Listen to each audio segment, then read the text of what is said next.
You are watching and listening to Chris and Leicester Till I Die TV on YouTube and your favourite podcasts. Right, Chris.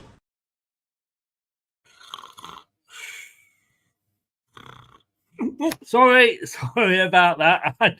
I'd just been watching the highlights of Leicester City's pre-season and it had bored me to sleep. Good evening, good day, good afternoon, good morning, good night, goodbye, hello, wherever you are in the world. One of those will apply to you. This is LTID from Leicester Till I Die. Thank you for joining us live on YouTube. If that is how you are watching us, or via LinkedIn or Twitch, if you are choosing either of those. Please join in with the show. Add your comments into the chat as we go along. Try and keep them on point, though, otherwise the messages can get forgotten. So whatever we have to be talking about at that time, join in with that part of the conversation. If you're watching on catch up, add your comments below on YouTube. Really do appreciate it. And if you are listening rather than watching, although why you would not want to look at this gorgeous face, I don't know. But if you are listening via your podcast platform of choice, thank you very much for lending us your ears. Welcome along. We are a week and a day off the start of the new season, and I'm feeling really upbeat and positive. No, I'm fucking not. I tell you what, we've got more chance of winning the Leicestershire over 65s walking football league than we have of winning a game in the Premier League. This is pretty much almost the same squad as last season. With our two best players from last season, Mavididi and Fatawu, look like they are little and large, to be honest with you. They are playing absolutely awful. Winks looks lost in the midfield. Hermanson, apparently he's a really top-class goalkeeper, but we don't trust him to take goal kicks.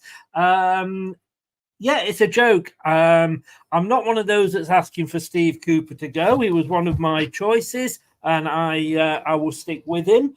But there has got to be a vast improvement, because what I have been watching pre-season has been absolutely shite. Yes, we do need different players. Granted, I accept that. But with the players we've got, he's not got a tune. It's like he's trying to play guitar with two broken strings. It has been absolutely shit. If he was in charge playing that way last season, no way would we have got promoted. In fact, we were more than likely would have got relegated. That is how bad it is at the moment.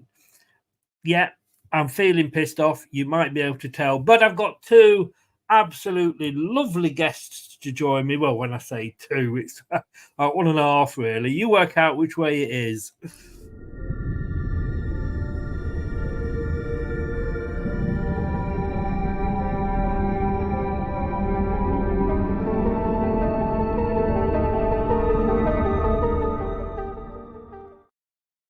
There you go. A bit like space, the moon. It'll be a bit like King Power next season. No atmosphere. And can I just say, for those that take part in the Facebook group, you know what? It is allowed to be negative and still be a supporter of the football club. Because not everybody wears blue-tinted spectacles, and some of us actually call it as it is, which is straight back down, Leicester City. Straight back down, we say. Straight back down, Leicester City, playing football the Steve Cooper way. And that's what it is like at the moment. And yes, I am allowed to say that. It's my channel. I can say what the hell I want to. Right, let's have a look at a few comments before we get my guests in. Any news about Wilfried Zaha? Yeah, like he would want to come and play with this pile of shit. No news at the moment. Nakaya, is that? I'm not sure if I've pronounced that correct or not, but you are very, very welcome. We need Zaha. Basically, the experience means a lot. Yeah, I mean, I would go and pick him up in Turkey and bring him over myself. What a mess we are in. That is putting it very politely. What you mean to say is we're up to our necks in shit, mate. We won't get Zaha. Spuds will destroy us. Gray's feeling as upbeat and positive as ours.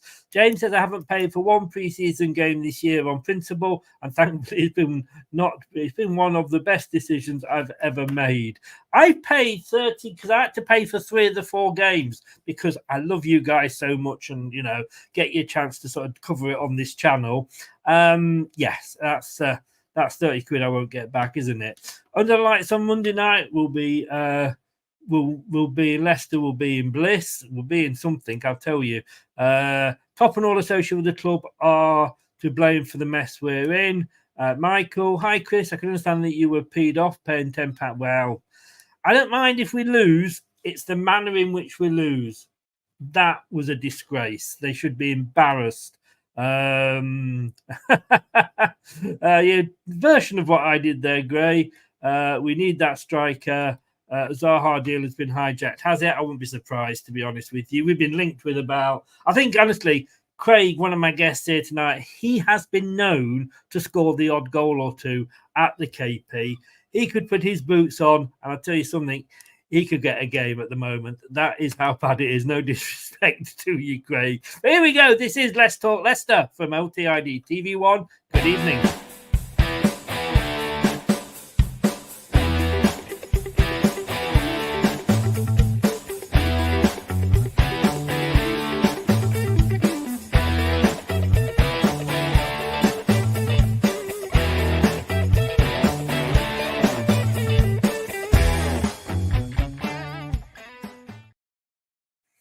We shall go, I think, to ladies first, because that's only the polite way of doing it. Craig, good evening. How are you?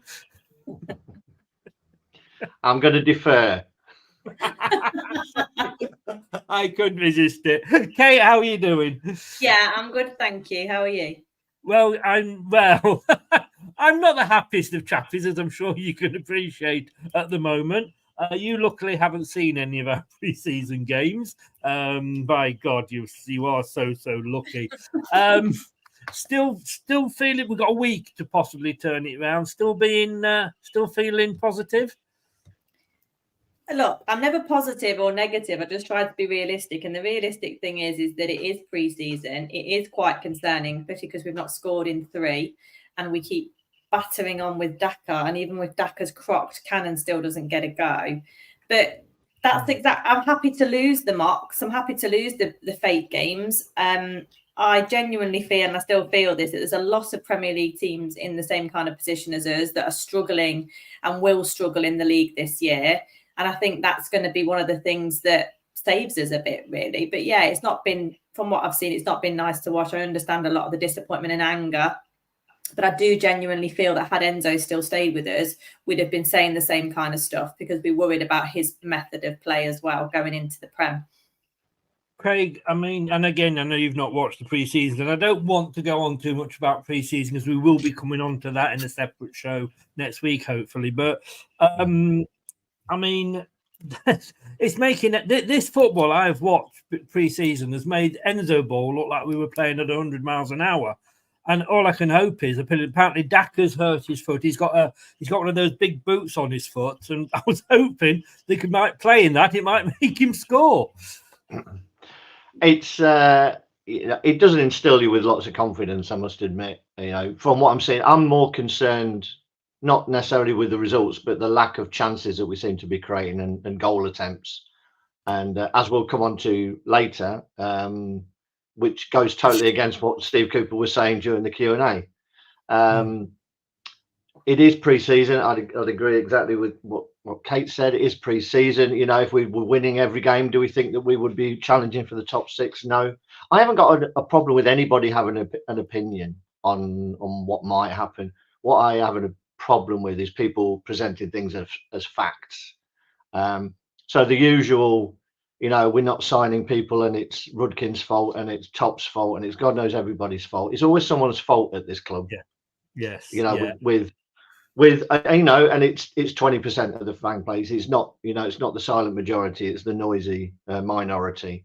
But it's always someone's fault. And, you know, to be honest, no wonder we've got no money because we're clearly paying so many people who are part of the club. Because all of these people are insiders who are telling us exactly how the club's being run and who's doing this, that, and the other. That we must have a payroll of 20,000 people.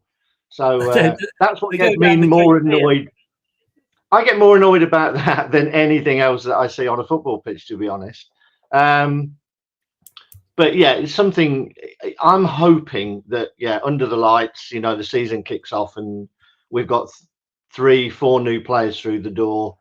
that there's a bit more about us, and it suddenly there's a realization kicks in that this is the serious business. But you're right, again, Kate, that there will be other clubs who are and other clubs fans who are feeling exactly the same.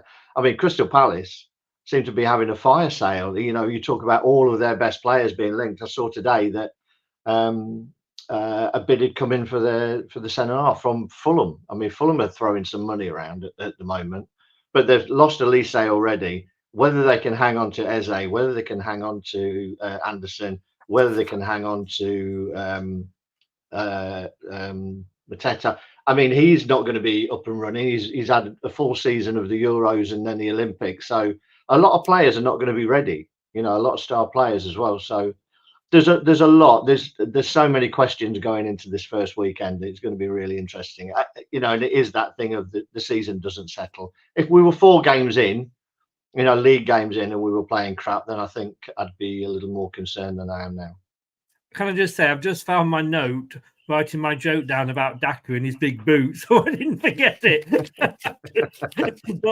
Don't say I'm not prepared. Kate, I mean, look, it's a very good point there that and it hurts me to say it, but it is a very good point that Craig makes there. Is that we haven't, it is pre-season. And look, you know, despite everything I'm saying about the performances, it doesn't mean sweet Fanny Adams. You know, you could lose all your pre-season games and go on and maybe qualify for Europe. You could lose all, you know, you could win all your pre-season games and get relegated. I think the thing is that as this year is probably at the height of social media, getting bigger every year, we've not been able to watch pre-season games in this sort of number, if you like. You know, and I can remember the first show that I did everyone here with Brad was the pre-season from Birmingham, from the training ground behind closed doors. We've never had this much coverage. And I suppose in a way, I have been treating these games and reviewing them as if they were league games. But that's just the way I think that the nature of the business is going, isn't it? Yes and no. I think pre-season is to try people in different positions, which obviously hasn't worked. I think it's you don't know what kind of chess that Cooper's also playing. It's an interesting thing that he might be trying to demonstrate here how much we need to buy players. You've got to there's going to be a certain budget, and you have to plead your case about how much budget you really want to spend and what are the priorities of that budget and where you want to spend it. So I think there's a bit of that going on to prove, look, now Daka's injured. For whatever reason, he's not playing Cannon, but it just highlights that a bit more. So I still think managers treat it in their principle as what a pre-friendly is used for. But for most fans, I think every year we have more and more professional payroll pundits all over Twitter.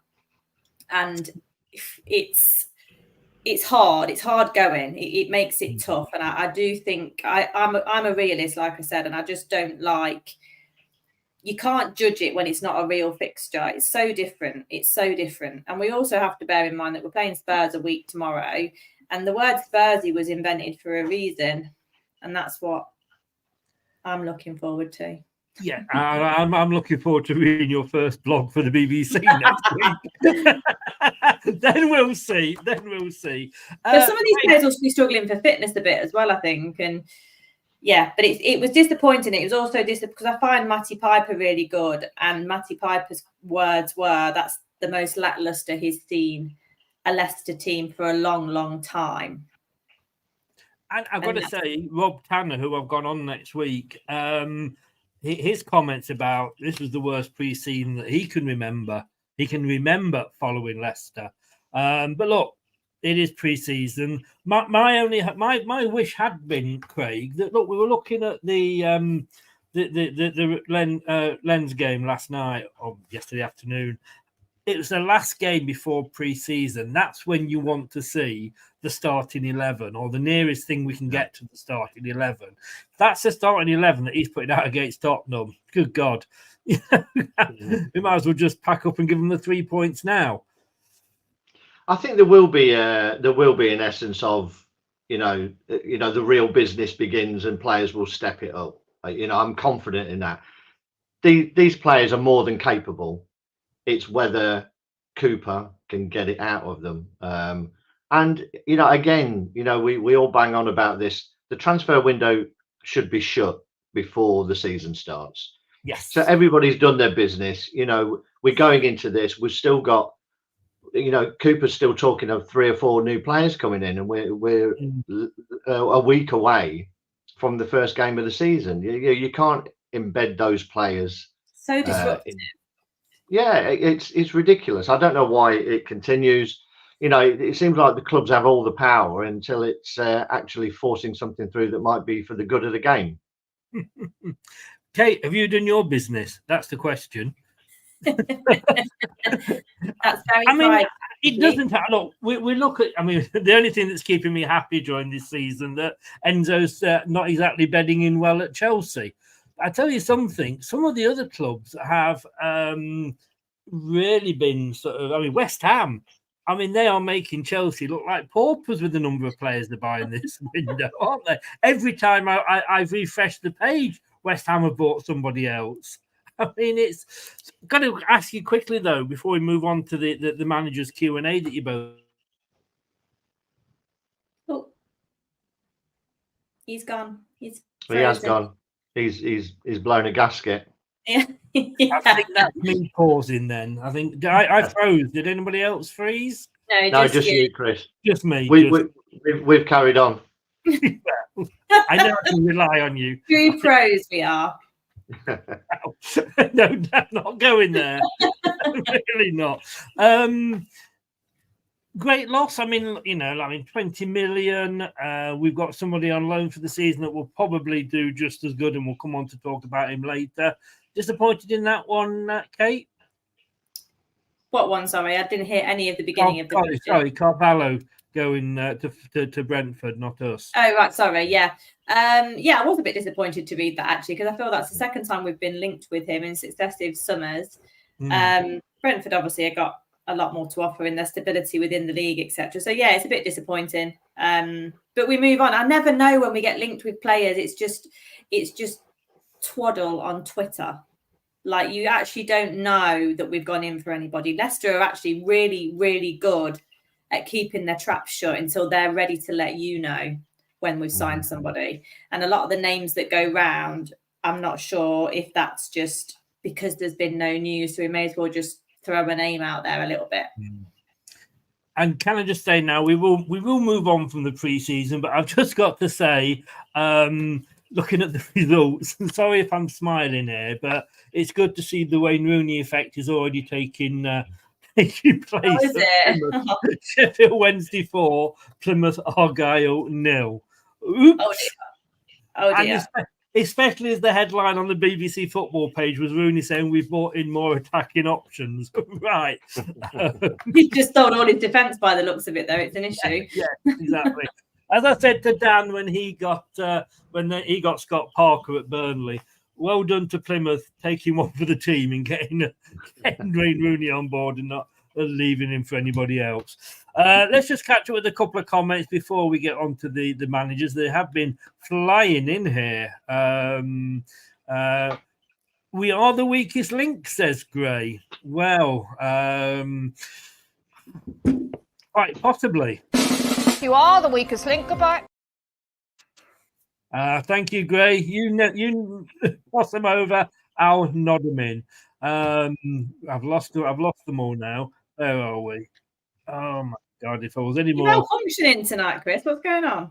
I'm not functioning at all. No, my functions have stopped. Players not playing for Cooper. They're not doing the hard work in pre-season. They look unfit. Evening, Kate and Chris. Breaking news. Oh, Brad's in. Craig, Chris and Brad all signed for Leicester as desperate times call for desperate measures in the hunt for a new striker. Brad, you're part of the goalkeepers union, mate. You could go in goal if you could take a fucking goal kick, which is more than Madison or whatever he's called can. What is the point? Sorry, you've started me on a rant now. What is the point of having a goalkeeper that can't take goal kicks? So you get your one of your defenders in a Coley to take it, passes it over to Mads, who then passes it forward to a player that's being marked and we nearly concede a goal. What is the point? If you can't take a goal kick, Manson, let's put Danny Ward back in goal. Anyway, moving on. If that, just on that, Chris, I assume I haven't seen this, but I assume you've got one of our players playing it to Hermansen in the middle of the goal, who then distributes it. Is that right? Yes. Yeah. I mean, I think the reason they do that though is that so he's central. So if they're going to take a short goal kick, if the ball's played to him, he's central, and then he can go either way. Is my understanding of why they would do that, rather than him being to the side of the goal and then playing a short pass to someone else and then out of position. Okay, but then the ball goes out. If I'm mad, the ball goes out to my right. Yeah. I go and collect it, and I throw it across to the left for Cody to take, which I thought you had to take it on the same side, but maybe not. Passes it to me in midfield. Why don't I just kick it? Well, I get that, but let's be honest with you. He's an athlete. It's not exactly. I'm sure, Chris. If the idea was to just boot the ball up the pitch, he'd be able to do that. But I'm guessing that it's not, and I'm just giving you a reason why I think they may be doing it the way they're doing it. No, and I accept that. Obviously, as you know me, I do play devil's advocate here. You do, and you do it well. I would also suggest off the back of that is when the defenders played the ball, the attacking players can then come into the 18-yard box. Yeah. And then that gives Mads the decision. I'm not a fan of it, but I'm just saying that's what happens. As soon as the defender kicks that ball, the goalkeeper has the ball, but the attackers are in the box, which will probably, in some philosophy, free up the midfield like Winks, because the attackers have come forward and left Winks free for a pass. That's how I would think that they would think that it works. Whether it does or not is... But yeah, all it does is make you shit your pants as a fan, really. When he kicks it upfield, over 50% of the time, it doesn't go to a Leicester player. But at least we're losing the ball in a non-dangerous part of the pitch, And I just think, why have we got a goalkeeper? To be totally honest, I get that, but I think also, I think we all agree with that. Yeah. Contrary to that, Mads made some absolutely horrendous passes and gave the ball away numerous times with one pass last season, not hoofing it, because that is what Enzo told him to do. So, goalkeepers fancy themselves as outfield players more and more, and that's a worry because they're genuinely not. So it's part of the Pep style football that most teams can't execute properly. Yes. Right. Craig, we're virtually just caught up with everybody here. Nate is in. Hi, Nate. How are you doing? But let's go, because you both went and were it was very good that you managed to meet up and see each other at the recent managers Q&A. Let's start off with the women, ladies first. Sounded like she knew what she was talking about, Craig. I was very impressed with her, to be honest. Great command of English, good sense of humour. Really, I can see her being a big hit with the media. To be honest, she spoke very well. She has a clear philosophy of how she wants to play. As I said in a piece that I put on the channel, Facebook, that she got the biggest round of applause of the night when she was asked about her philosophy of playing. And she said she likes to play with a 4-3-3, but it's all about transition for her. Why get the ball? Why take 15 passes to get the ball forward when you can use 3, or 15 passes to score a goal when you can use 3? So I like that, and maybe she's pitching for the men's role. I don't know. I mean, that question came up as well, but I thought she came across really well, and a realist as well about how long it's going to take, but that constant improvement that she's looking for. And I think the ladies are in good hands with her. I'm not sure whether you agree with that, Kate, from what you heard. Yeah, I thought she was absolutely brilliant. I thought she spoke better than Steve Cooper, actually. I thought she spoke better than most of the men's managers. I just could see why she would have absolutely nailed the interview. Her English is amazing. Her understanding is amazing. She's got a kind of vibe about her. I did a bit of reading about her afterwards, and she played some of her career in Mexico, and you do get a bit of a Spanish vibe about her rather than French. Yeah.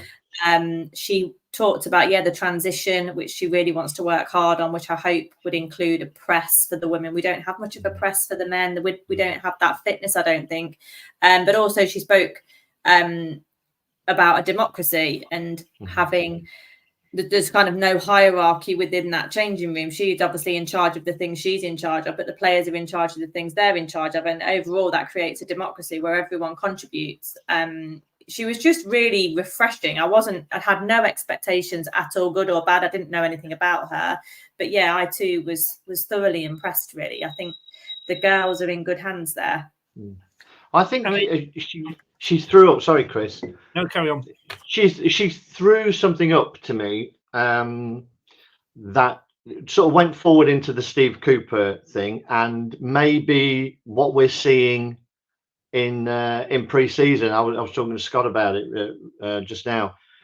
Is that more and more in football, you need a manager with some aura about them, I think, to get the best out of players these days.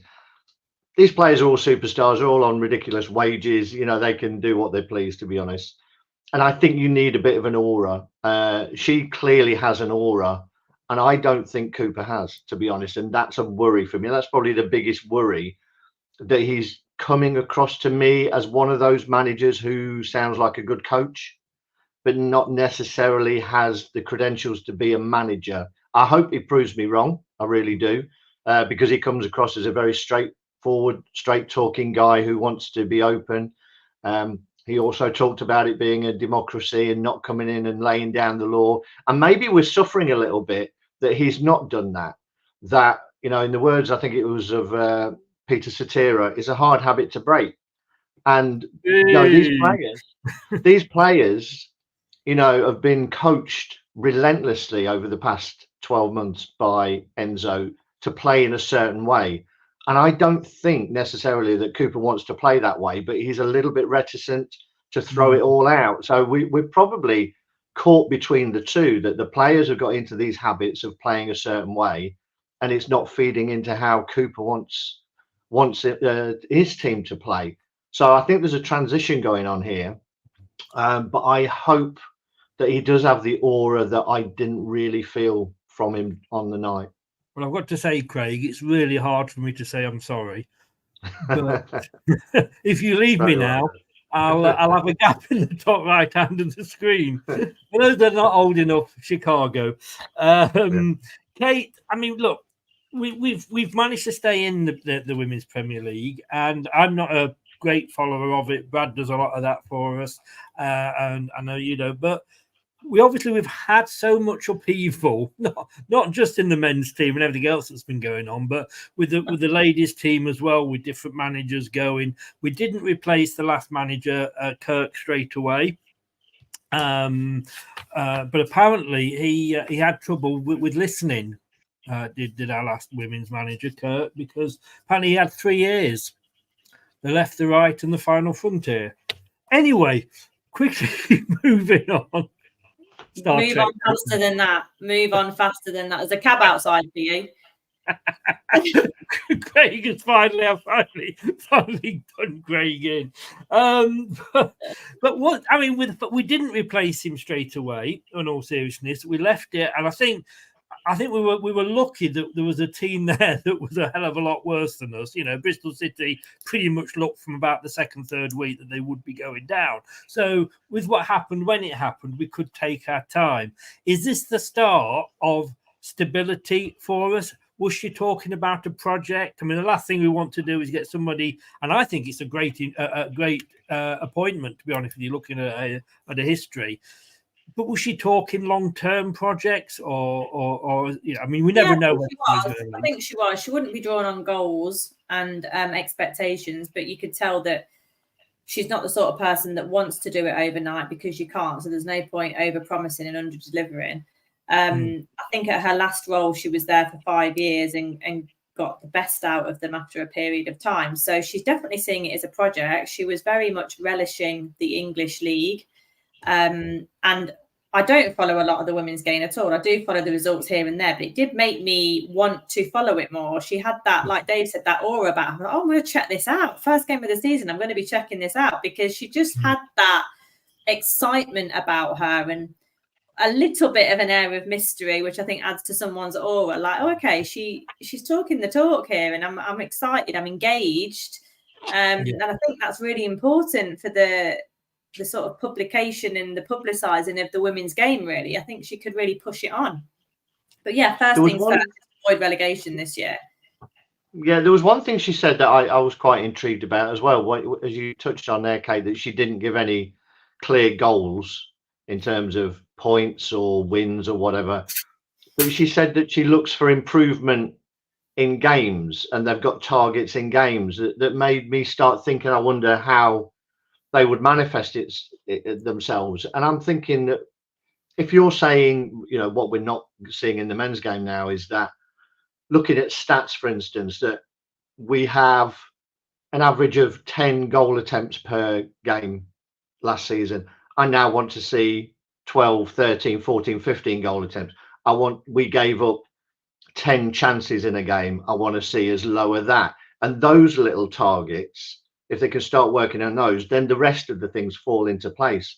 And if that's what she was talking about, I think that's quite an intriguing way of looking at things and looking for little improvements. Do you think a bit like Claudio, which was sort of one small target at a time, baby steps almost, if you like? Yeah, I think if you're looking at that, you know, Steve Cooper could easily now say, right, I want us to have 10 goal attempts in the next game, you know, and if you're not doing that, then we've failed.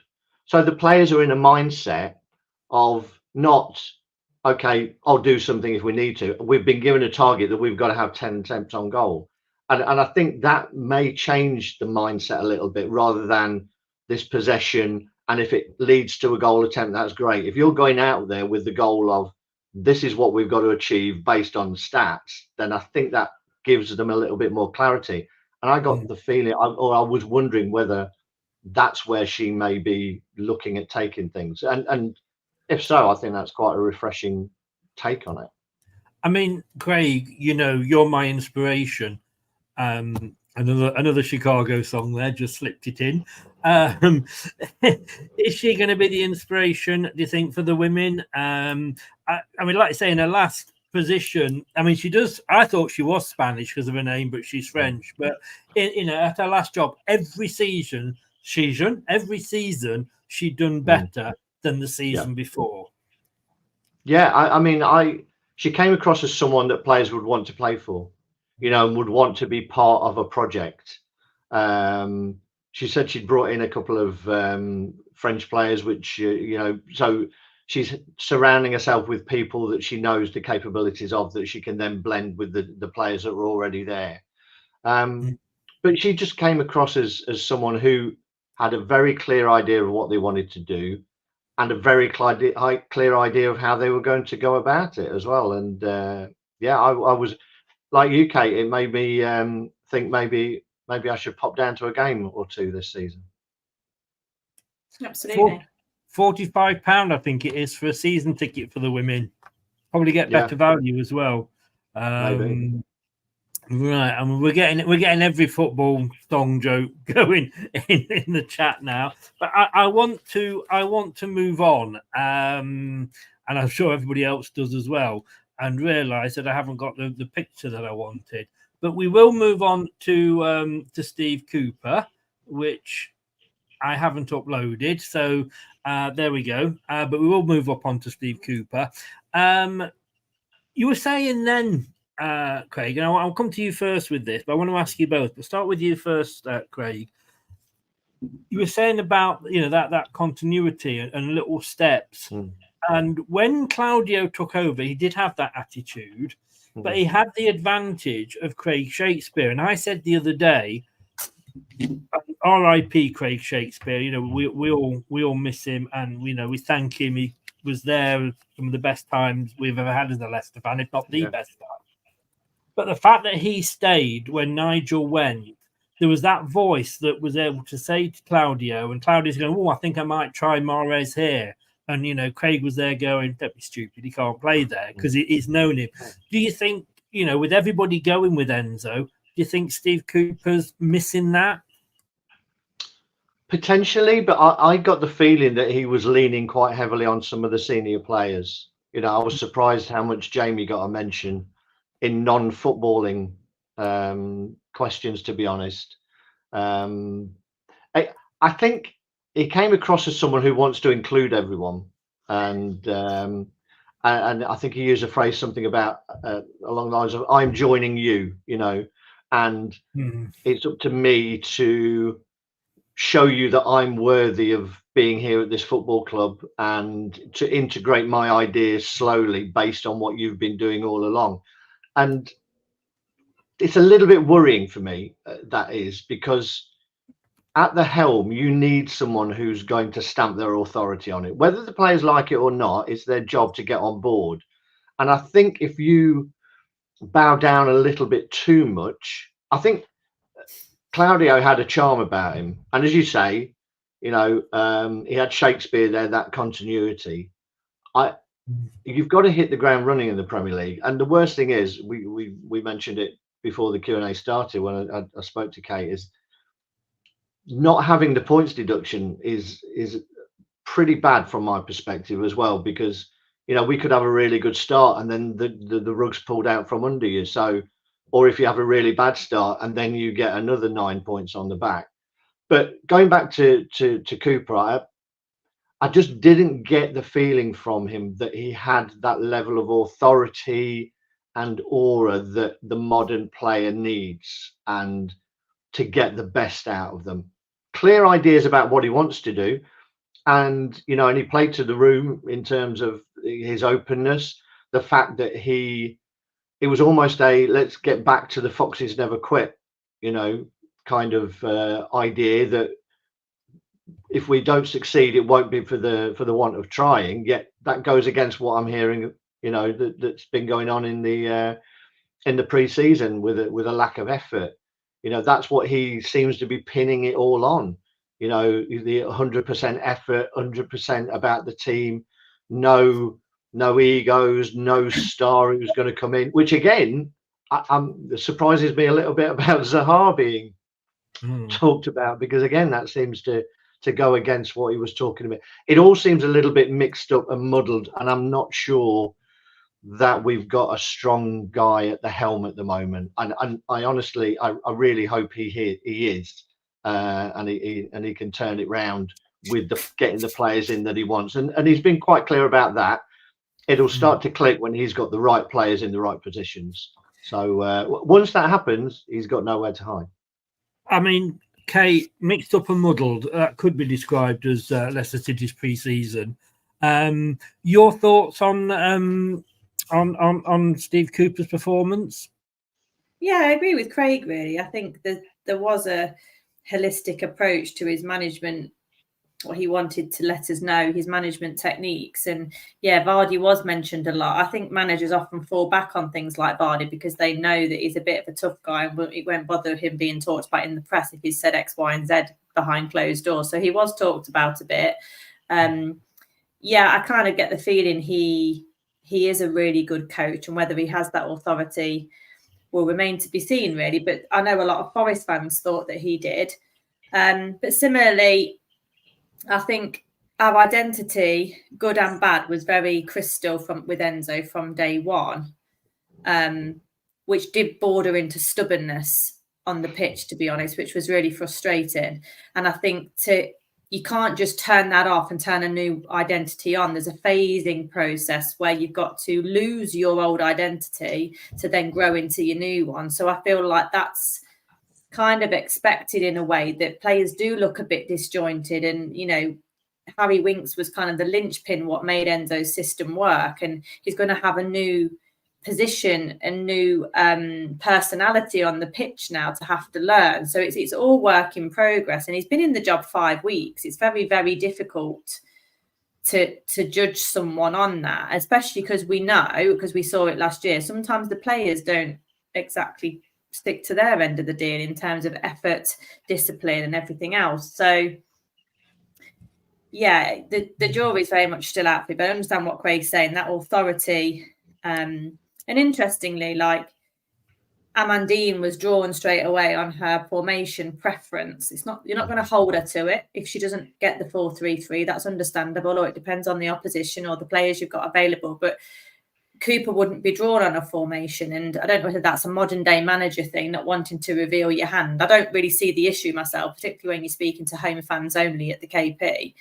But I would like to have seen him just talk a bit more. Just, you know, if you had an unlimited transfer budget, what would your formation look like? So we can kind of get a flavour of what he's trying to achieve and what we can look for in some of the progress in the play that we do. I think that Q&A, particularly on the Cooper one, would have been a very different one if it wasn't been moderated by someone from within the club. Yeah, and he wanted it to go to the floor, didn't he? He did, and he made that quite clear. He would have been quite happy just turning up and answering questions from the floor. And even at the end, I don't know if you could pick up on it, Kate, because we were at the front. Yeah, he was clearly saying, "Can we have a few questions from the floor?" And the guy sort of was basically saying no. And he didn't really dig in or, you know, ask him to elaborate on anything. You know, can you take this? I thought he was a little bit poor, to be honest, because he had his tablet of questions and he was just more determined to get through the questions without saying, okay, that brings me on to something else and digging a little bit deeper. Is it a bit like the Daily Mirror interviewing Sir Keir Starmer? You know you're going to get an easy ride if you stick with, or the Daily Mail interviewing Rishi Sunak. Let's play both sides. So we're fair here. You know. And to be fair to Cooper, he was clear right from the off. He said, I was happy. He wanted to do the Q&A as soon as he joined the club. He wanted to do it. He said he thinks it'd be a great idea to do one at the training ground, so all the fans get to see, you know, where all the money's gone, as it were. And then he jokingly said, "But I guess you've got a handful of pre-written questions that you want to go through." Manufactured questions, he said, didn't he? Manufactured is the word he did, yeah. Wow. Yeah. You don't think we're seeing a little bit of a rift already, do you? Well, just to be real, I think fans want to see, and it's not like he's not in front of the Daily Mirror or the Daily Mail. This is home fans, where there's about 200. I was saying because the Mirror is a Labour paper. No, I know, but they're still shitty tabloids, aren't they, in a way? They are, but you know that Rishi Sunak would get a harder ride off the Daily Mirror. And this is just home fans. They're not there to trick you. They want you to do just as well as you want you to do well. Like we're completely behind him. So it would have been nice to take some ad hoc, off the cuff questions, I think, and he was very keen to do that. I mean, one of my many questions that I've got written down here is: did either of you get your question answered? Well, obviously that was you didn't get a chance to ask any. I presumed that it would be a Q&A that with the fans, that the fans would be asking you, or you would go in and you would fill your question out before you went in, and then ones would be picked, which is what they do when you go to these, meetings. That is what happened, Chris. To be fair, that is what happened. So once, I know, Kate, you were late on board with it, so I don't think you got your questions in. Being late, never. Yeah. So when you got your confirmation of your place at the Q&A, then you did get the chance to put one question to both of the managers. So I did put mine in, and I did get mine asked to Steve Cooper. Although the moderator didn't ask it fully and basically let him off the hook. He did come back to it because it was. What did you ask? It was about the facilities, but more importantly, how those facilities would allow us to generate homegrown talent that would make it through to the first team. So he sort of muddled it through on a "what did you think to the facilities" kind of thing, and then let him off. He did come back later to the. It was like a two-part question he framed it as, didn't he? And he didn't come back to the second part about talent. Yeah, I remember that. Yeah. So again, that was down. Poor host, really. He didn't keep him on track very well, and he didn't. At all. And he didn't enter a conversation with him. It was just a question and answer. There was no free conversation at all. It was very scripted. And it, a good moderator is going to listen. Obviously we're not, we can't have Michael Parkinson rocking up or whatever, particularly these days. But but but you want someone who is in tune and actually listen. I mean, all he was doing, and I don't want to turn this into knocking, knocking the moderator, but instead of looking what your next question is, which is what he was doing, you should be listening to it, see if there's any little nuggets that he can pick up on and then probe a little bit more. And he wasn't doing any of that. So, we basically got as much information as the moderator allowed. Just in case anybody from LCFC is watching, I am available. I've got my fees are very reasonable as well. Kate, coming out from the end of that, though, with Cooper, I mean, it sounds to me, from what you've both been saying, is that actually Steve Cooper wanted to be more open than perhaps he was being allowed to. And I don't think this is just necessarily Steve Cooper. If you remember with Nigel Pearson, with Ostrich Gate and all that, the guy off camera would say, right, come on, let's end it now. And Nigel Pearson said, no, I'm happy, let's go on. I mean, was that, am I reading that right? Yeah, it was just a bit clinical and a bit sterile in that front. Like, you didn't get the chance to see Steve's personality totally. You did at times, like he openly said he has a no dickhead policy, which I think everybody was on board with. Like, he did try and crack a joke and tried to make a bit more free flowing about it, which he's clearly used to public speaking and used to being under the spotlight. So it was just a bit of a pity that he was restricted. But I came away feeling really positive because I didn't see loads of reasons to be negative, really. Like when I had him afterwards and got a photograph, and I said to him with the photo, when I had the photograph taken, I said, please, can we score a goal from a set piece this year? Because it's been so long. And he was like, oh, totally forgot to mention that on stage with the new set piece coach, etc., etc. So I think there's just a lot to take. There's a lot to take on board joining Leicester, to be honest, coupled with the financial position now. So it's never going to be easy for anybody coming in. And I think it was interesting. Sorry, there was one point that he made as well that was towards the end, that he was very keen that he wasn't judged on what happened at Forest. That he didn't feel like he could show himself off as the type of coach that he wants to be at Forest, that he was controlled a little bit more. Now, whether that's the players who were being brought in or what was being asked of him by the chairman, the owner, the players that were being forced on him, whether he was being told to play certain players, I don't know. But he seemed quite keen to not be judged by his performance at Forest. Can I, before we move on again, I mean, either of you, on a scale of no, I'm not going to put the pressure on you, but did you both feel at least positive having come out of that session with Steve Cooper? Yeah. Ladies first. Yes, I did. I felt positive about it. Yeah, that's it really. I felt positive. I think this doesn't change the situation and some of the concerns that we have, but they're inherent and they're nothing to do with Steve. And 5 weeks in, we're not going to have that identity ironed out yet. We perhaps should have looked at the pre-season fixtures because we've not had that many, and we perhaps should have stayed closer to home. I had a quick look actually on the 15-16 season. Who did we play in pre-season? And it was Burton Albion, Lincoln, Mansfield. Just teams to help you play real football and probably get a result against. Yes. Yeah. You want to build confidence. So we're playing against a team that's just come 7th in League 1, and it's tough. It's tough, and you're going to probably look a bit stupid. So yeah, I'm massively for giving him the benefit of the doubt. He's got a lot of work to do. He's really making an angling for get me some players. I need some players. We're desperate. We've not even got Nacho anymore to fall back on. So they've got a busy week or a couple of weeks ahead, but I'd like to get some done before the start of the season for sure. But yeah, I came away feeling positive. Craig, we've got Cooper there saying, I need players. We've heard all that before.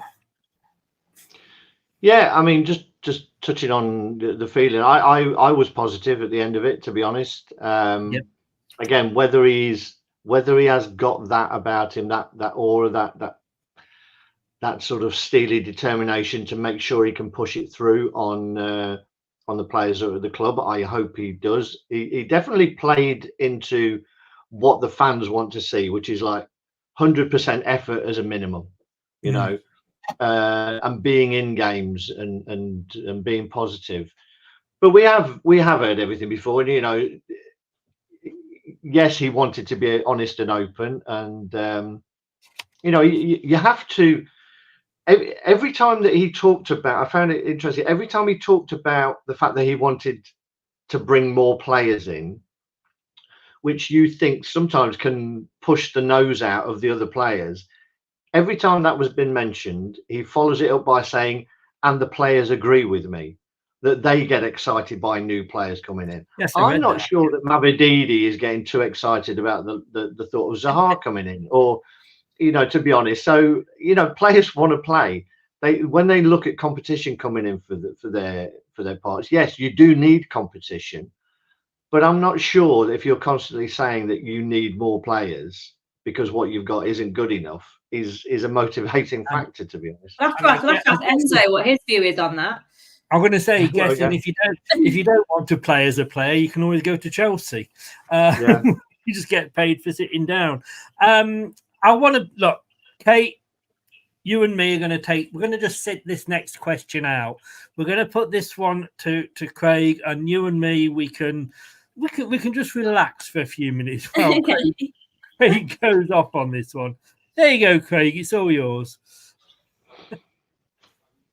Rudkin's head should be on the spotlight, incompetent. Okay, why? I assume that you're in the club and you know exactly what goes on behind the scenes, that you know exactly what Rudkin does, what his role is in the club, what he has to do on a day-to-day basis of trying to find players, trying to make sure that we don't spend beyond our means, that we take everything into account. I'm not saying that he is totally blameless, but to just say that it is one person's fault that we're in the state that we're in, I find ridiculous. I don't know if you read the piece that was in the Athletic, which was an interview about which was about Rudkin and his role at the club and how he's grown into it. To be honest, I have a little bit of a problem in the fact that I think some of the issues is the fact that he's grown into it. He's learned on the job. So he hasn't come from another club where he's done it. He's come in as a part-time coach almost, and he's managed to find his way into one of the most important positions in the club. And I think that may be part of the inherent downfall, that he hasn't got any experience outside of this club. And sometimes you need that. Just like a manager, they need to learn your craft, as it were. And he's learned on the job. So, you know, if he's made mistakes, he's carrying those forward. He's not seeing how it's done somewhere else. So I do believe that he should take some of the blame. All of the people who are running the club should take some of the blame. But I get very frustrated that we just point to Rudkin all the time without ever having and backing it up with any statement of fact, of understanding of what actually goes on. That's my problem. If you can do that, fine. To just throw out comments like it's Rudkin's fault, it's Top's fault, blah, blah, blah, I just find it lazy. Can I just say, all I can say to that is what he just said. 100% agree, and it's worrying that I'm agreeing with Craig. It's my pet hate that Rudkin gets blamed, and Rudkin is not part of the recruitment team. He doesn't sit there and tell Steve Cooper or Enzo or Brendan what he needs. It's the other way around. And I was just looking to see if I'd actually got the graphics still, but I haven't. But that piece that was written, I think it was Rob Tanner, wasn't it, that wrote in The Athletic. If you want, before you actually mouth off anybody about John Rudkin, go and read that. And if you're going to criticise him for that, where's the praise when he got Vardy in? Where's the praise when he got Kanté in, when he got Mahrez in? it cuts both ways. And yes, you could argue that we're paying too much for many players. Yes, I don't know whether he probably does negotiate the contracts, but he's working within a budget that is set for him. And if Steve Cooper turns around and says, I really want that player, and he said, yeah, but he wants an extra £10,000 a week more than we're prepared to, well, give it to him. And if he can do, he will do, but he will have his limit. So he's also operating in a market that seems to have an inflation rate that's running away with itself. So yes. The Premier League market of wages, the transfer fees have only slightly come down this year because of FFP looming for lots of people. But if you need a player like Yuri, or you need a player like Vestergaard or whoever, you would naturally look at comparative players at comparative clubs and see what the going rate is, because otherwise that player will leave or not sign a new contract.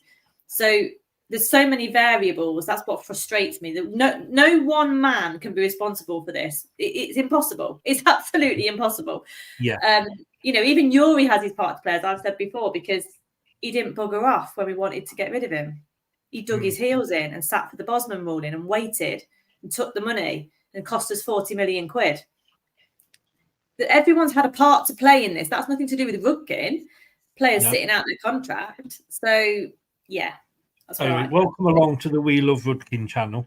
But no, it is very, very good points. And I can say, Greg, and I agree 100% with everything you both said. Very, very last game. I'm not sure. I can't remember who posted this. It was posted earlier. I didn't star it.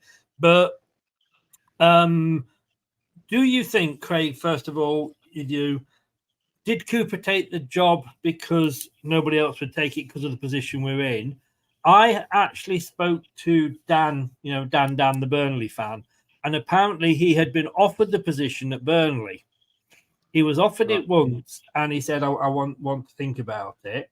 And then we interviewed him. He was offered it again and then said to Burnley, how long have I got to think about it? And then that was at that point, they said, look, we've offered it you twice.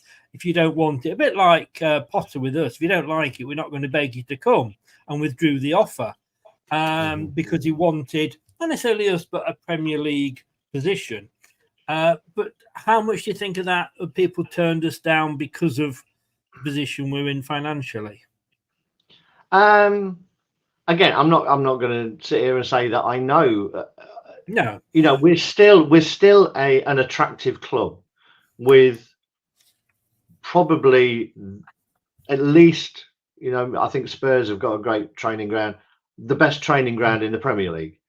All the facilities are here. There's many more positives about Leicester City than there are negatives, but we do the classic Amazon review thing. You can read 20 great reviews on a product on Amazon, but if there's one star one, that carries a lot more weight than anything else that you've read.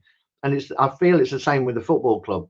We've got so much going for us, but we talk about the fact that there's a points deduction on the horizon and some financial constraints. It still gives you an opportunity to manage in the Premier League. There's 20 people who can do that job. So, if you are turning it down just because of the stuff that's going on around it, then that says more to me about your character. And I wouldn't particularly want you. I think Cooper came across as a pragmatist, that he was out of a job. So I think that made him attractive to the club. He did say that, the project, as managers love to say, that they want to join a project. I can assure you, if somebody offered him £20 million a year, then he wouldn't care whether there was a project or not. He'd have taken the job. But but I think he wanted the job. I don't think he was necessarily first choice. I'm sure we talked to a lot more managers than actually came out in the press, to be honest, because that you're having to do your due diligence. We should be having a list of the next lot of managers, potential managers, and I'm sure that's what happens. The same with players. You're looking at the next one, and they'll be doing the same, and they'll be monitoring managers around Europe and seeing where we go next. But I think everything pulled together, the fact that he was available, the fact that he probably interviewed very well, I'm sure. His experience with the youth setup in England and winning let's face it, he's won a World Cup. Yeah.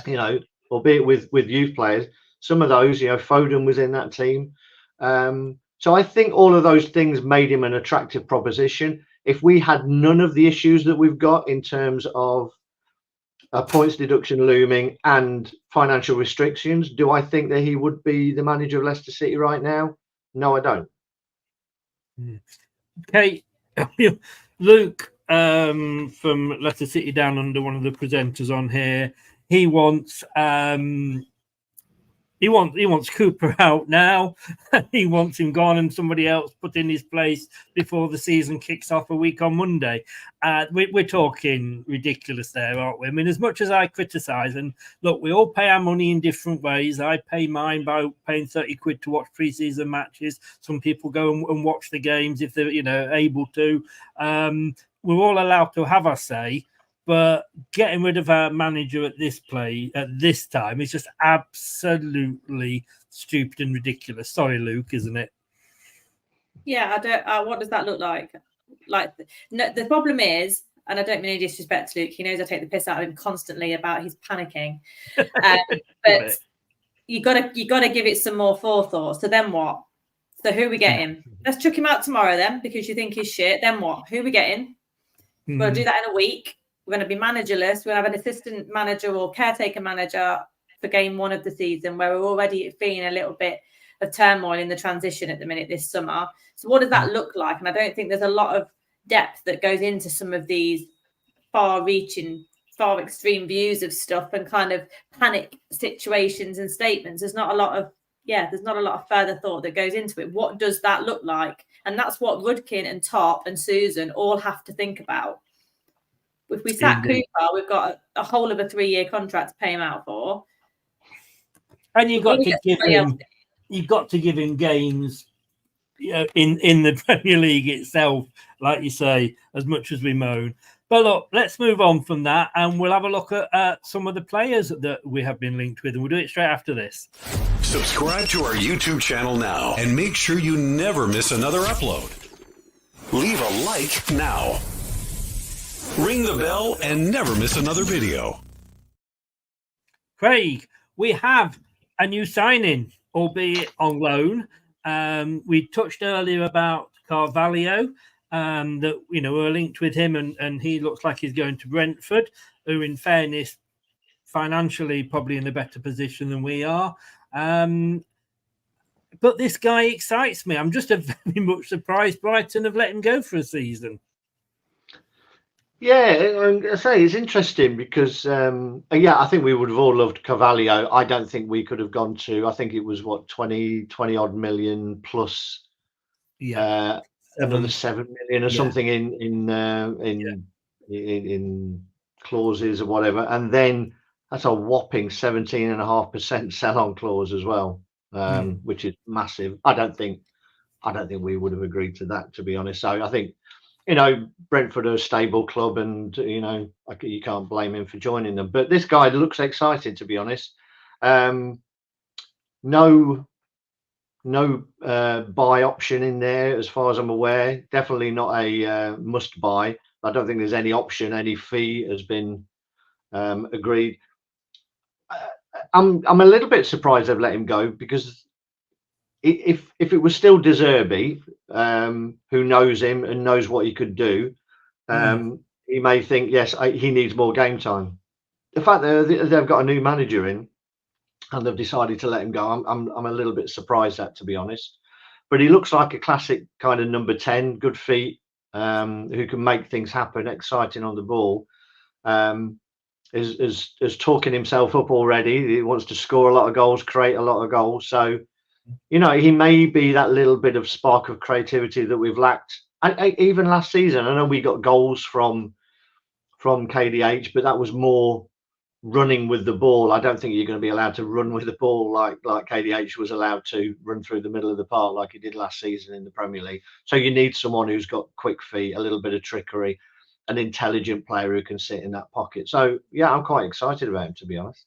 Quiz question for you here, Craig, and do prepared, Kate, because the same quiz question is coming to you. First of all, Craig, how do you pronounce his name? Let me just have another look, a bit of a closer look. It's Facundo Buonanotte.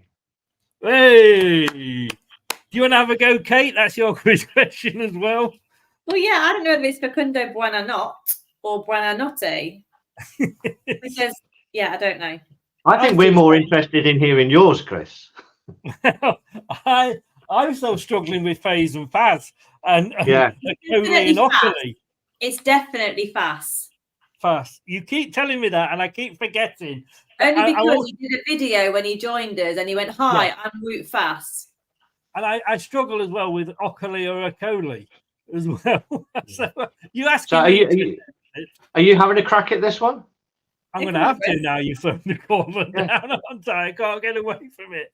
I would go Facundo Buonanotte. Right. Okay. How was that? Was that any good? I think you missed a couple of letters out the surname. You missed his second N out, but you know. Look, he's got a spare one. Don't worry. Yeah. Me and Brad have agreed we're going to call him Frank. Fair enough. How it's going. Kate. Does it mean good night? Sorry? Does it? I think it is, isn't it? Yeah. Yeah. I think it's a good night from Chris. Yeah. I'm saying, does his name mean good night? Oh, right. Sorry. Maybe it's Buonanotte. Yeah. Come on. Who knows? I'm not with it. Kate, we know we need a replacement for KDH, and Cooper knows that as well. It's, the worst kept secret. Is this possibly the one? Yes, maybe. I mean, the thing is about a loan with no option to buy, whilst it's disappointing, it's good if he's shit so we can send him back. But if he's good and there's a chance he could fall in love with us, he might push a move. You don't know. If we get through next year, the FFP thing, we're out the woods a bit. So things will look brighter, hopefully, if we can stay in the league for next summer. So, he could be a replacement. What I'm interested in as well, because if it's not this year, then sell them, is Braybrook and Alves, because I'm sick of reading about them, about how amazing they are. We'll play them then. If they are the next... He's just signed a new contract, though, hasn't he? Oh, yeah, so he can play. Why is he not playing? Oh, he got 10 minutes. Oh, no. I'm going to defend Cooper here. He got 10 minutes the other day. Sorry, I'm not even having a go at Cooper. I just mean generally. Like last year, Enzo was saying how amazing he is, and he just got like a cameo appearance on the bench. If he's that good, if you're good enough, you're old enough, get him on. Otherwise, he's not really good enough then, is he? So sell him on. You know what I say? I'm exactly the same, and I agree with that. And sometimes you want to know whether these players are going to sink or swim. Yeah. Throw him in and see. Exactly. No other way we're going to find out. I think this signing may allow him to go on loan, to be honest, because I think they're similar players. And the problem is that if they are similar players and you think he's one for the future, then you're going to have to at least put him on the bench.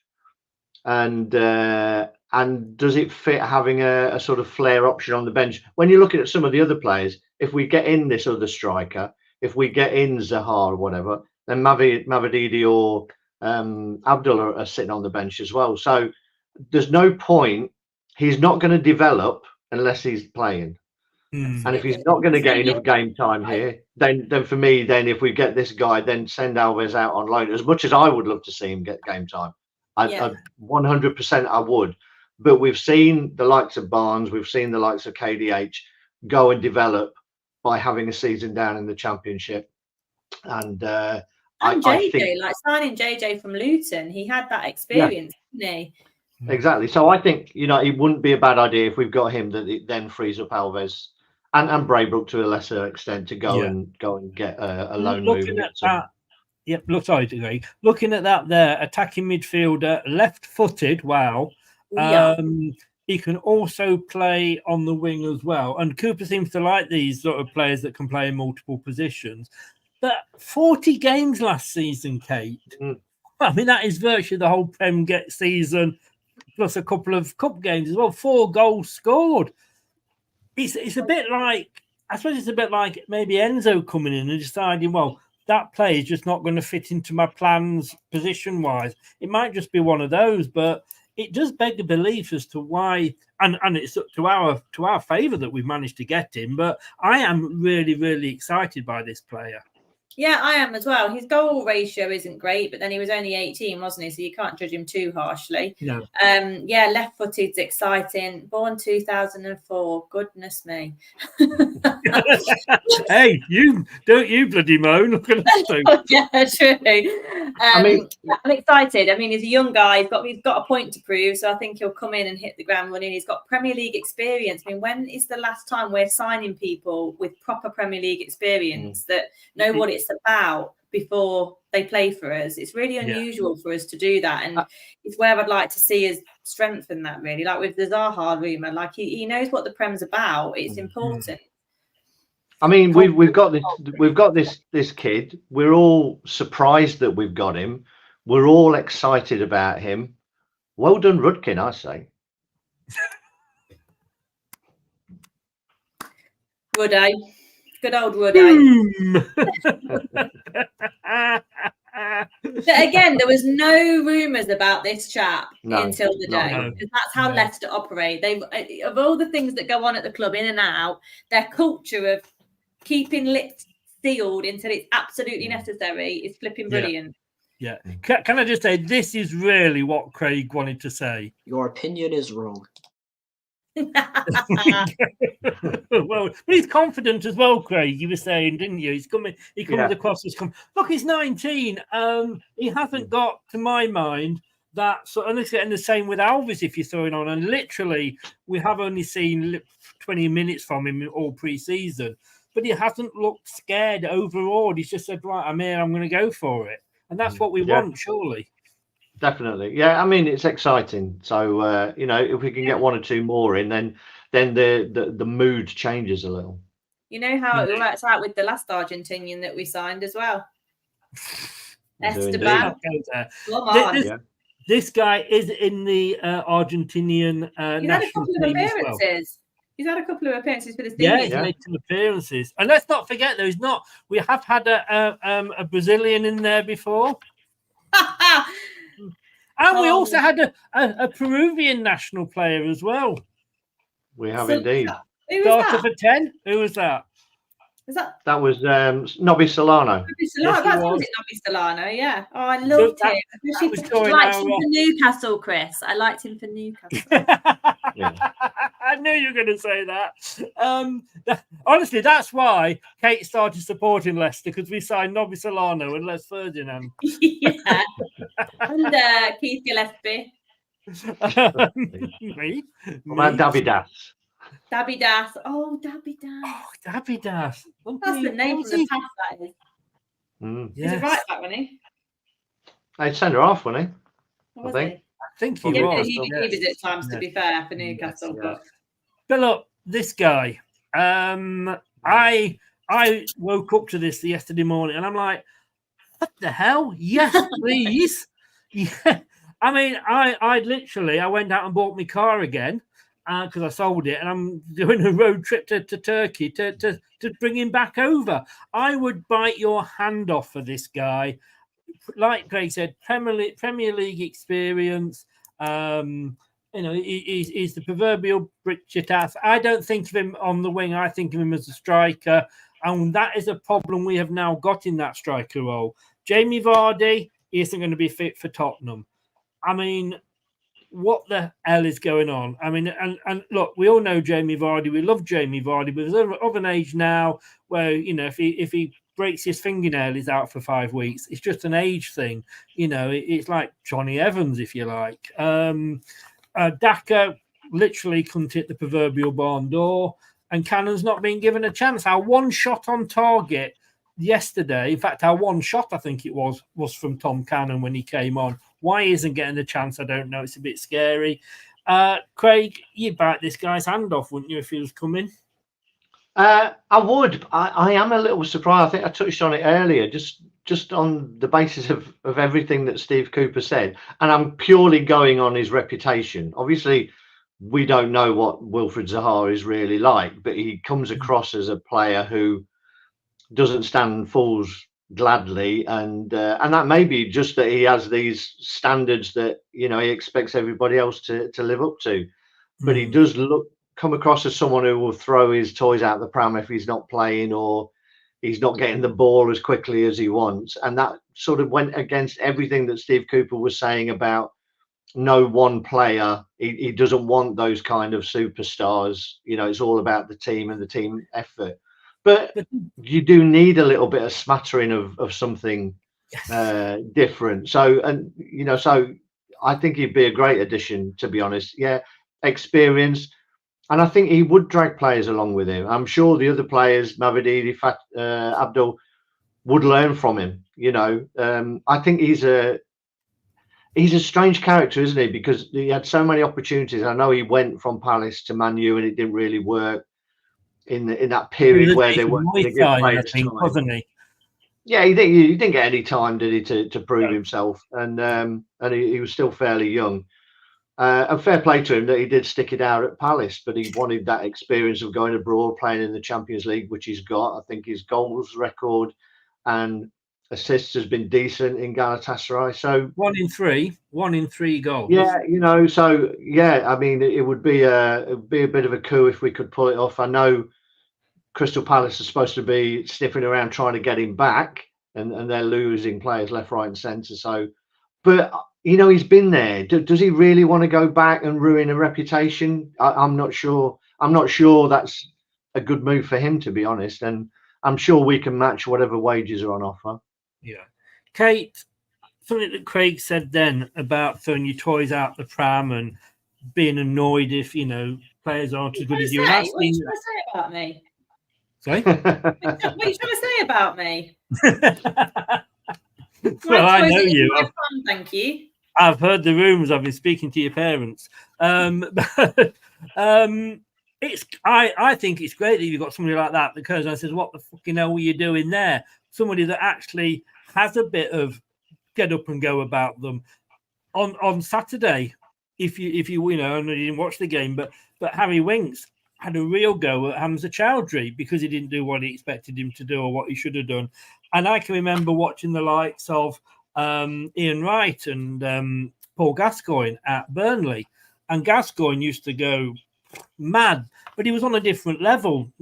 He was thinking things up here and he'd play a ball through and he's thinking 2 or 3 moves ahead. And the Burnley players at that point, lower league of, lower second tier players couldn't keep up with him.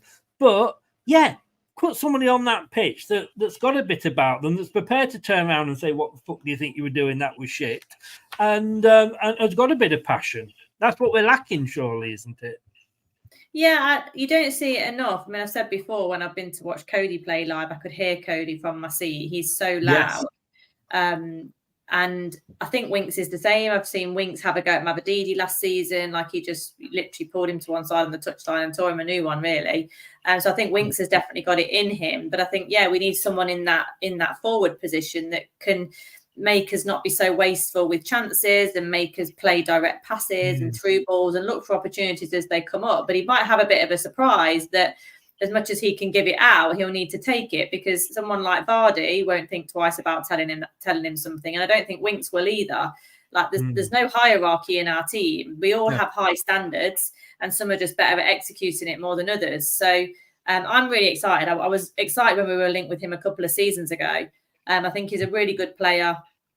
It's great that he wants to come back to the Premier League. He clearly wants to push for that. Like Dave said, like Craig says, sorry, like I presume that he... Sorry, Freudian slip there. He's had. You're not looking well, Craig. He's had the Champions League experience, so perhaps just wants to come back to arguably the best exciting league in the world now. So, I really hope we get this one over the line, but I'm just never sure with rumours with Leicester because, like I said, all the players that we seem to sign, there's never any rumours about them. So. Yes. It'd be great if we could. It's a 9 million loan fee, I think, as well, isn't it? So it's a hefty loan fee. But I mean, he's 31, and I mean, I had my proverbial rant about Picova Reed the other day when we signed him being 31. But that's a 3-year contract. This would obviously just be for the season, and we'd see how it went. But It's good, Craig. Like you said, look at his positions there, left wing, main, but also right wing and centre forward. We can't allow players, it's like, look, my thoughts on Tielemans. When he left, he knew that he could turn up and have a picnic in the centre circle for 25 minutes and let the play go on round him, and Rodgers would still pick him the next week. Yeah. You can't have that now. We want players to know. So these players that can cover 2 or 3 possessions, yes, Stefan Mavididi, if you're not having a good game, if you're not doing what's expected of you, you're off, and maybe somebody like Zaha will come on and replace you. Yeah, I mean, there's never any harm in bringing winners into a club. The more of those that you've got, then hopefully it drags the others up to that level. And I'm sure that the Zaha you see on the pitch isn't necessarily the one that is on the training ground every day. That he wouldn't have been there at Palace that long if he was such a troublemaker, to be honest. So I think there's more positives. The fact that it's a hefty loan fee is a little bit worrying, but I guess you have to pay for quality sometimes, and as you say, yeah, you've got to pay for it, haven't you, Chris? I just thought I'd get in there first, so you don't quite. And then you've obviously got, not trying to move you on, but we get linked again today with John Percy. Usually there's 2 or 3 people that when they put something out on their social medias, then there's a little bit more to it. And was it this guy? Yeah, this is an interesting one. How do you pronounce this name then? Go on, clever clogs. Oh, this is Fotis Ionardis. You may have done the same and looked at his show reel as soon as the name came out, and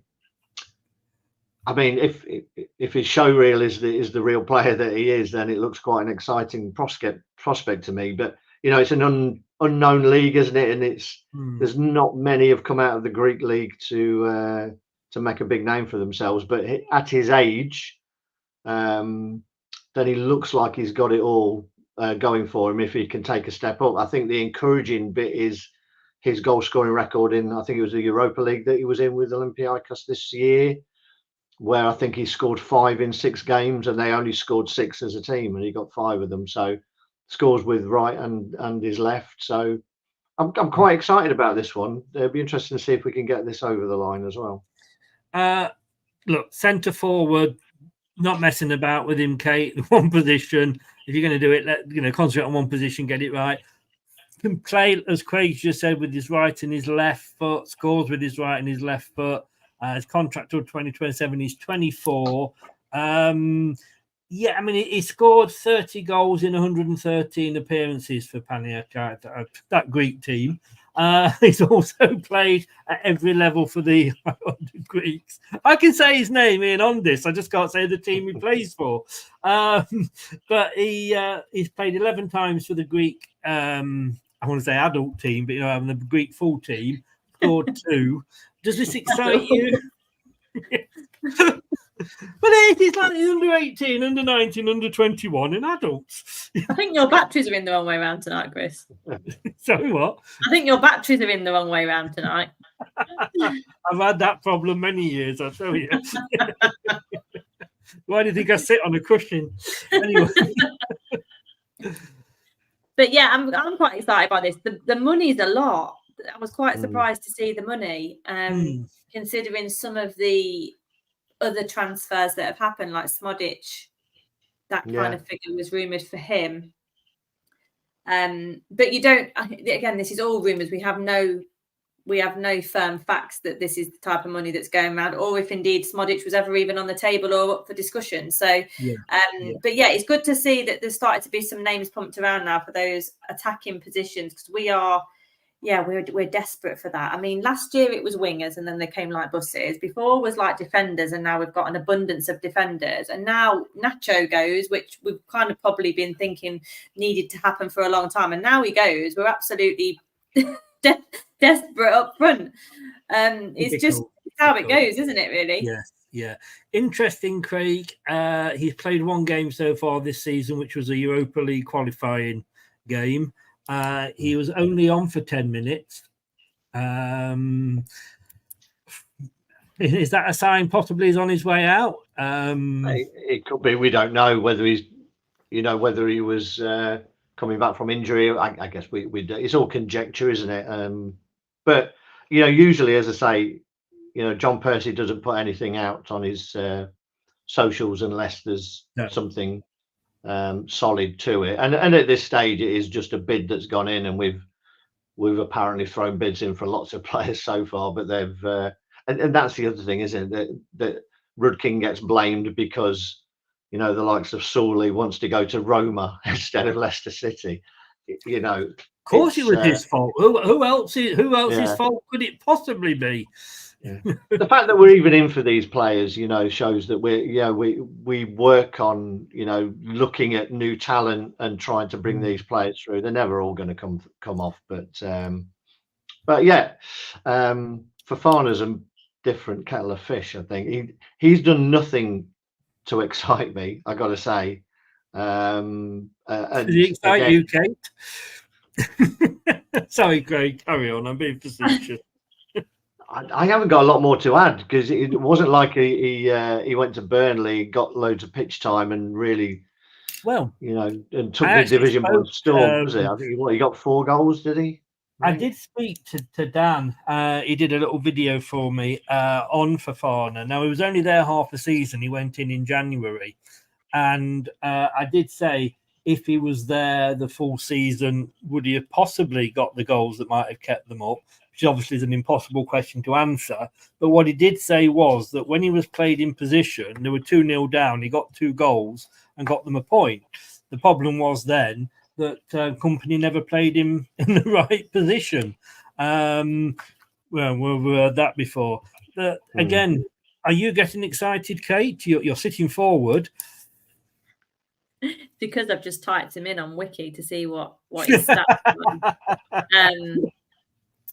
I mean, I don't know. I struggle to get excited by Chelsea players because, in my opinion, and from what I saw in the FA Cup tie last year, it's an abundance of average players that are overpaid. So I really struggle. And I include players that have actually gone there as well from Leicester City. So I'm not judging Chelsea's. I don't look fondly on Chelsea's judgment of what they deem to be a good player. But having said that, they've had a few players that have thankfully left now that have gone on to much bigger and better things like Loftus-Cheek and Hudson-Odoi. They do have decent players there. So, again, we'll wait and see on this one. If we can afford him, he's going to be on a whack, isn't he? So we'll see. And, of course, as you can see there, whilst most players that we've looked at have contract has expired in 2027. Of course, being a Chelsea, it's 2029. It's interesting that they bought him in 2023. When he'll be 72. yeah, I know. But they bought him in 2023, and in one season they loaned him out to Union Berlin and Burnley in the one season. So I don't know what that says about him. But no, in fairness, Dan was very complimentary of him. To be honest with you. And the last one. Now, this guy, I would absolutely, if I get stuck in a roadblock on the way to Turkey to pick up Zaha, then I would very much like to nip off to Holland and pick this guy up, Craig. We all remember him. Probably the worst 5 minutes of injury time we've ever had. But Ajax in trouble themselves financially, looking to offload. So it is somebody that could be bought. Attack there, can play on either wings, but on the left wing, right-footed, 26 years old. I mean, for Ajax, quickly doing a Kate here and checking out Wikipedia. I mean, for Ajax, he's played 56 times and scored 24 goals. It's a no-brainer. It's a funny one because when I saw his name cropped up, it didn't particularly excite me. But I think that's probably more the fact that he couldn't get into a Tottenham team that couldn't win anything. That's any Tottenham team, then. Yeah. So I'm not sure. He strikes me as an inconsistent player. Those stats are decent in Holland, to be honest, but I don't know. He always struck me as someone who could drift in and out of games, and I'm not sure that's the type of player that we need this season. You get some players who, when things are going well, they're the players. You can give them the ball, they'll do anything because they're playing with a lot of confidence. Coming into a team who's not going to have a lot of the ball, I'm on the fence on this one. I think the fact that you've not got excited is you probably forgot to take your blue pill. But moving on to Kate. I mean, look, 24 goals in 56. We're talking Ajax. And that's a bit like Daka did well in his league, didn't he, wherever he was. And you sometimes look and go, yeah, that's good. Ajax are a good team, but it's a bit like scoring a lot of goals for Celtic. You or me could go up and play for Celtic and score a lot of goals in that league. Let's be honest with you. Even probably Daka. But your thoughts on him? Yeah, I'm a bit like Craig, really. I'm a bit on the fence. I quite liked him for Spurs, and if it's anything to go by with Harry Winks and Spurs let that little gem go, then it could be one of those situations, really, where you've just got to find your club. And he's got a really good scoring record there at Ajax. You still got to take your chances no matter what league you're in. So he's obviously been doing that. He's a really good age. And he's someone who's had Premier League experience. It's so rare we get someone like that. We just don't get it. So I'm always quite encouraged by someone who has been able to do it in the Prem. But if we could get two of these three that we're talking about, I mean, that would be amazing. Yeah. You would think that Winks has had a little bit to say about him as well, wouldn't you? If we do go forward with him, having played with him for a long time. Do you think when we look at him, Craig, it's a bit like judging every striker that we've had to try and play with Vardy? Everybody's looking and going, "Oh, he's not a Vardy, is he?" Or are you looking at him and going, "Well, he's not a Harry Kane, is he?"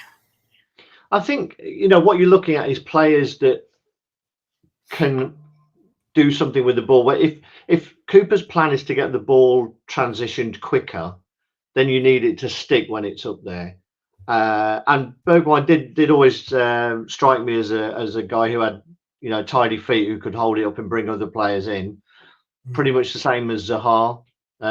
So the last thing we want, and maybe that's what he's seeing in Cannon. Maybe it doesn't stick enough from what he sees in training. I don't know. But we're going to be under a lot of pressure. So what we can't have is the ball being played out up to the front to the strikers and coming straight back. So maybe that's what he's looking for, and then maybe that's why he's looking at a little bit more experience at that end of the pitch rather than taking a chance. And it's a bit unfair to judge Steven Bergwijn alongside Harry Kane, as Bergwijn has actually won 2 trophies, something Harry Kane hasn't done. So it's a bit unfair. Did you see with Kane that he wouldn't lift the trophy for Bayern Munich the other day? Absolutely, I'd sack him on the spot. You paid all that money for him, and because it was at the Spurs ground, he didn't lift the trophy. Are you wise? I missed it. Do tell me. Do tell me. He won this trophy today at Spurs, playing Spurs, and he refused to celebrate and lift the cup because it was at the Spurs ground against Spurs. I mean, if any of our players did that, no, just no. You paid all that money for him. You paid hundreds of thousands of pounds a week, and you don't celebrate when your team win a trophy, even if it's a small trophy. Like, it's mad. I'd go all Roy Keane on him, I think. Roy Keane absolutely hates that. It's quite funny to hear him rant about it, but I don't understand it. Not like he's had plenty of practice, though, is it? Maybe that's why I didn't do it. He got stage fright. No, I mean, I'm sorry. That is, quite right. That's disgusting. Look, both, thank you so very, very much. That was a great show. Loved it in total. Craig, thank you very much, but do tell everybody where they can find you and where they can follow you. Yeah, just follow me on X or Twitter or whatever your personal persuasion and preference is. Just at Craig Bird. Or you mean the Elon Musk for world president social media platform? And Kate, where can people find you? I'm also on X at Kate Blakey40, so follow me on there. It doesn't sound right saying on X still, does it? You know. But guys, thank you so very, very much, both of you. This time next week, we'll all be getting a little bit nervous, I think, won't we? We'll have 5 new players in the bag. Yes. And we've got a week of shows coming up, so stay tuned. If we do sign anybody, don't know how I'm going to fit the show in. But thanks so much, guys. All the best to you. Have a good rest of the weekend. See you later. Cheers. Bye, everyone. Bye. Whoops. There we go. If I do that, there I am. I'm big. So thanks to Craig. Thanks to Kate. Both their links are in the description below as well. Do get on and follow them. They are superb. And their knowledge of football is a lot better than me. I'm just the guy that asks the questions, me. But let's see what's coming up next week. Well, let me tell you. I can tell you. On Monday, we have got the shirt review show 2024-25. Obviously, it's the shit shirt show, but we can't call it that on in text form. Otherwise, YouTube take it down. But along with myself, I will be joined by Doug from the Dugout Football Channel, as we always do for this one, looking at the home and away kits. And I'm throwing some third kits in there as well, just for the laugh. So that is coming up on Monday at 7 o'clock. On Tuesday at 7 o'clock, I will be joined by Rob Tanner from The Athletic, and he will be predicting the league, or how he thinks the league table will finish next season on the Premier League, so that we can look back at it at the end of the season. And he will be up against me. We will both be doing our position 20 up to position number 1.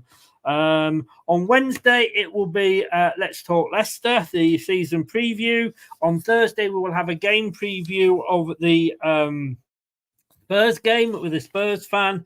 And on Friday, it'll be the prediction show with Brad. So looking forward to all of those. Thanks very much to everybody who's joined in. I know there's a lot of questions there that I didn't get to. Let's just have a look. Georgie was in. Hi, Georgie. How are you doing? Keith is in as well. Hi, Keith. Richard. I think he's going for the Scottish job myself, Richard, to be honest with you. Yeah, he did. He signed a new deal with them until 2028, I believe, just before he agreed the deal with us. So they obviously have faith in him, but it's just maybe, as I say, the new manager doesn't particularly doesn't maybe see him in his immediate plans, or feels at 19 he wants to get experience. Do we need this player from Brighton when we have Alves? What is wrong with Tom Cannon? Yeah, I think we touched on both of those. Who knows? Dr. Shipman is in the building again, guys. The injury list is already growing before the season starts. I don't know what they've built it on, the old training ground for Leicester. But look, thank you all very, very much. My thanks, a big, huge thank you to Kate and to Craig. As I say, the links are in the description below. Thank you to the mods that have been in the chat, keeping an eye on that. Thank you very much indeed. But mainly thank you to everybody who has watched and those who have listened via their favourite podcast platform. I really do appreciate your help and support and joining in the chat as well. If you're a member, thank you for your continued support. And if you want to join, it's only £1.99 a month. The details on the YouTube channel below. And don't forget to like the videos, subscribe to the channel, and click that notification bell so that you never miss another show. Talking of which, as I said, our next show is tomorrow night at 7, the Shit Shirt Show. This has been LTID TV. I've been Chris, and I will be back. Good night. Thanks for watching. These videos are tremendous. You better like them too, or I'll be back. This podcast is proud to be part of the TalkSport Fan Network. TalkSport. Powered by fans. That will conclude this evening's entertainment.